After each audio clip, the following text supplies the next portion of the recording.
మాట్లాడవుతాం sir. ఇప్పుడు మాట్లాడాం sir, మీరు మాట్లాడితే సార్ మేము అందరం చాలాసేపు అయింది sir.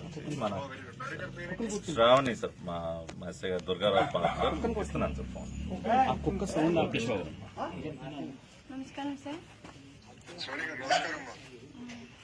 Very very bad incident అమ్మా. నాన్నగారు చాలా బాగా కష్టపడ్డారు. అవును సార్.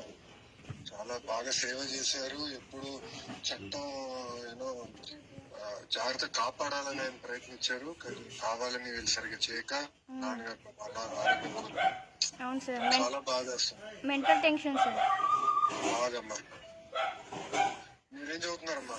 నేను ఇప్పుడు ఇంటర్కి వచ్చాను సార్. ఫస్ట్ ఇయర్ అమ్మా ఇప్పుడు? First year sir.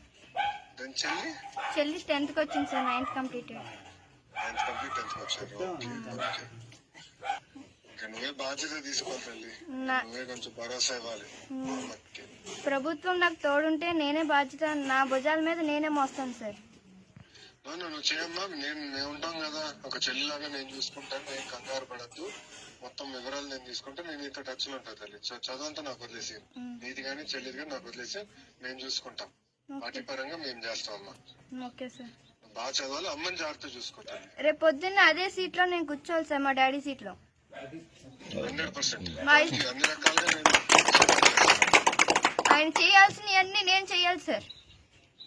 అవునమ్మా, తప్పనిసరిగా నువ్వు చేయాలి. Thank you sir. నాన్నగారు త్యాగం మర్చిపోతామ్మా. నేను మర్చిపోను సార్. ఆ 1 గంట కూడా ఆ నీతిలో చెప్పారు సార్. ఆ నీతిని నేను పాటించాలి, పక్కన వాళ్ళు కూడా నేర్పించాలి సార్. అవునమ్మా. Okay sir. సార్కి ఇస్తున్నాను. ధైర్యంగా ఉండమ్మా. Okay sir.